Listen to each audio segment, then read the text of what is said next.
Right now, though, we want to head west to Concan, where KENS 5's Rania Kaur standing by live. She's there near Garner State Park. Rania, what's the latest? We see that river raging behind you.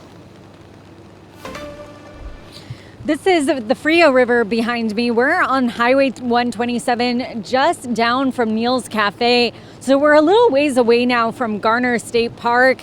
I mean, as you can see, it's a lot lighter now. The storm has really let up a little bit here in the Concan area. Before, when we saw you last, it was really windy, very heavy rain, a lot of thunder and lightning. And now, as you can see, the rain has calmed down a little bit, but that doesn't mean the river has stopped flowing here and the current hasn't let down even a little bit. You guys are mentioning him earlier. With me is Brett Rimkus, who is not just a first responder, but also the concessionaire at Garner State Park. Have you checked on the campers this morning, Brett? Tell me what's going on there. So right now, everybody looks good. We've called up and down to all the campgrounds, and everybody's checking in with everybody. Everybody says that everything is a thumbs up. Everybody is safe at this time. So throughout the night, right now we are just currently watching the water levels. So the rain has stopped, but that does not mean that, like you said, the water has stopped. It's still coming off the mountainside. So we're going to see this continuous rise and fall of the river for the next little while until all that rain comes off the mountainside and the creeks start going back down. But it's going to be a little while before any of that happens. What's the state of, at this point, still no evacuation alerts, or you're not telling anyone to evacuate? Is that going to be the case for the rest of today, really? Yes, it really is, because we don't want people to leave and get on the roads and put themselves in a dangerous situation.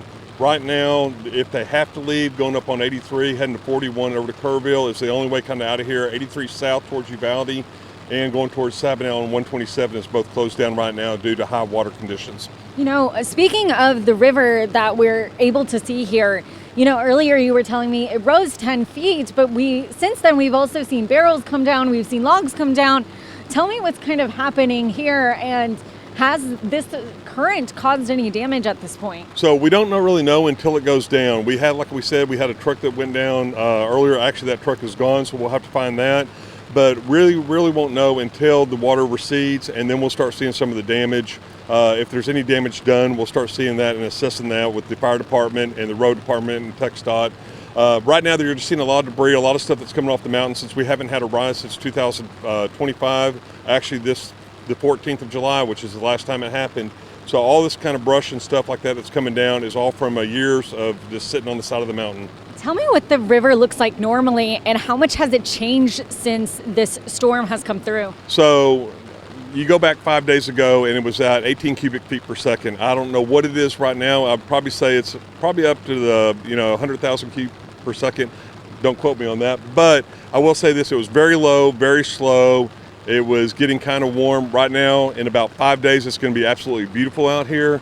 And the water right now is what we call chocolate milk, which is always a good sign. That means it's washing out, getting it all cleaned up. So it's a good sign. Was it chocolate milk before the storm? No, it was clear, it was warm, but it was just very, very low. And so you don't have a lot of flow, and this is what we're looking for. We're kind of all excited about this in the canyon and looking forward to seeing what it brings out in a few days. But the river at Garner State Park looks a little different than it does right here. Tell me about that. So we haven't had as much rain up on the north end, up towards Real County. So they've had a lot more rain, and some of the creeks that feed this and the tributaries that feed this river down here at Neil's have got hit harder. So you're not seeing as much debris coming off. It's a little bit cleaner up there, but it is all a whole bunch of water coming down.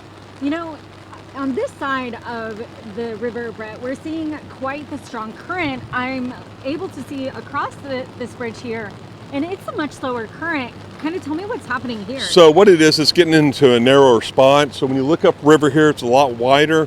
When you get down to some of these narrower spots where you can see down there, all that water gets pushed down, and that's when you start seeing a lot more of the waves and a lot more pressure of the water going through.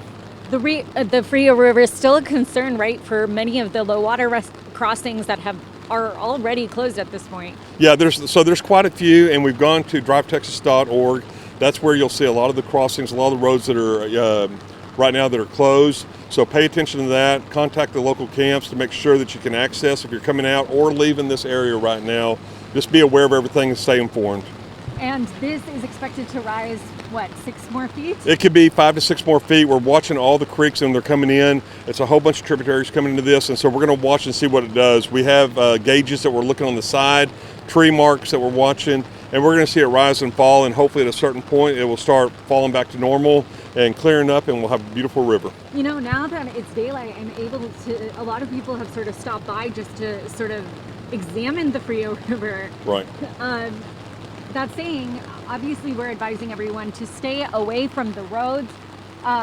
What do you, at this point, any water rescues? No water rescues this time. We had one last night, but like I said, everybody loves to come down here and watch this. This is just amazing to see because it's so much water and it's so different than it was 2 days ago. So this is really something neat to see, but yes, we want everybody to be safe. Watch it from the side, watch it from a safe place, and then you'll see it go up, go down. It's just amazing when you sit there and look at nature and what it's done to this area. It's going to be amazing.